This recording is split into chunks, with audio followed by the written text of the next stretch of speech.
July the 16th, 1945, the desert of New Mexico. The sky is completely dark.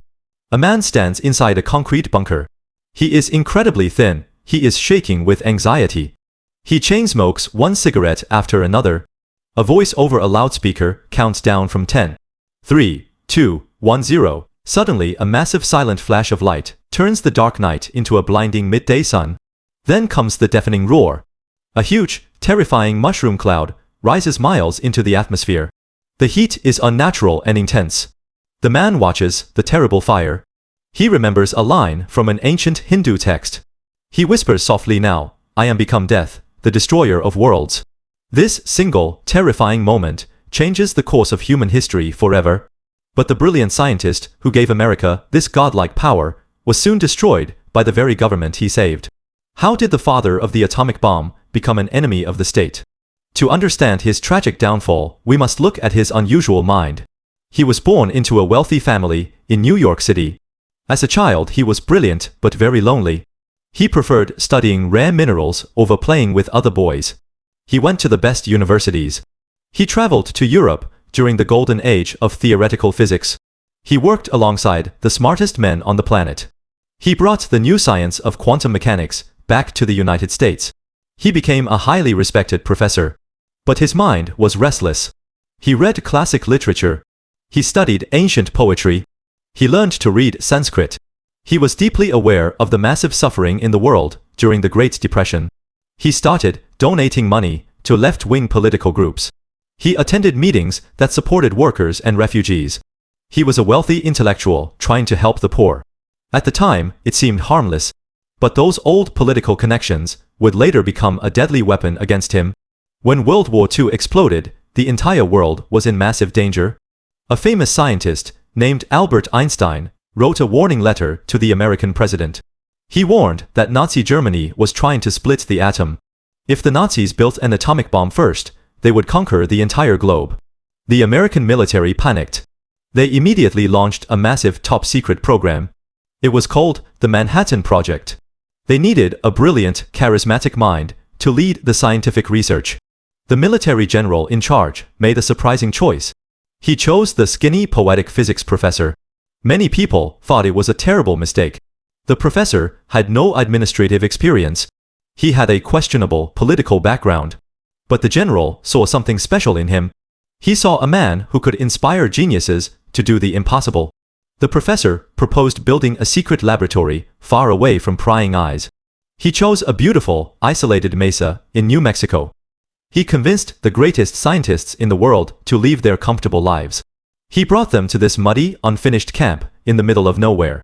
The pressure was absolutely crushing. They were in a desperate race against time. They had to invent completely new science from scratch. They worked day and night. The professor managed massive, fragile egos. He solved impossible mathematical problems. He barely ate. He shrank to a dangerous weight of just 115 pounds. But his leadership was pure magic. He held the chaotic project together through pure willpower. Germany surrendered before the weapon was ready. But the brutal war with Japan continued in the Pacific.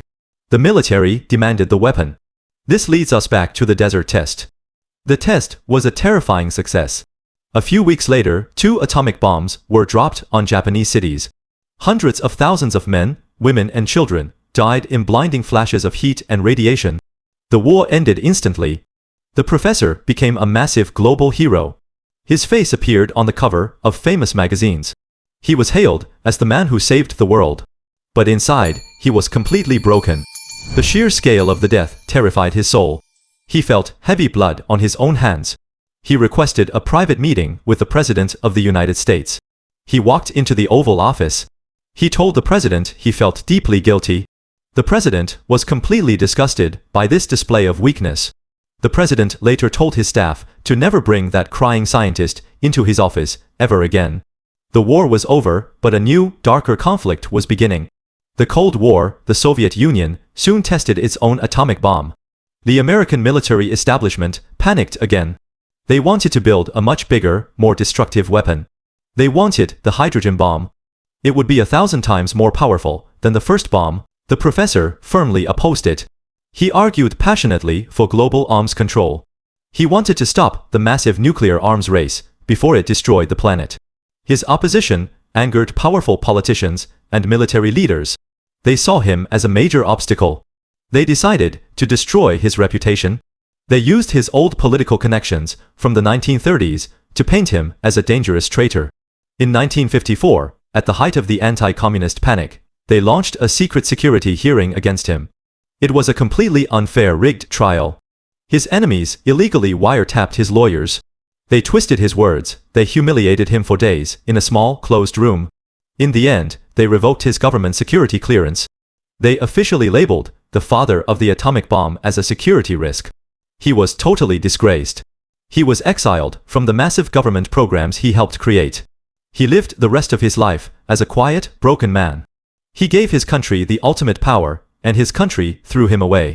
But the terrifying arms race he tried to stop could no longer be controlled. The United States and the Soviet Union began building thousands of nuclear weapons.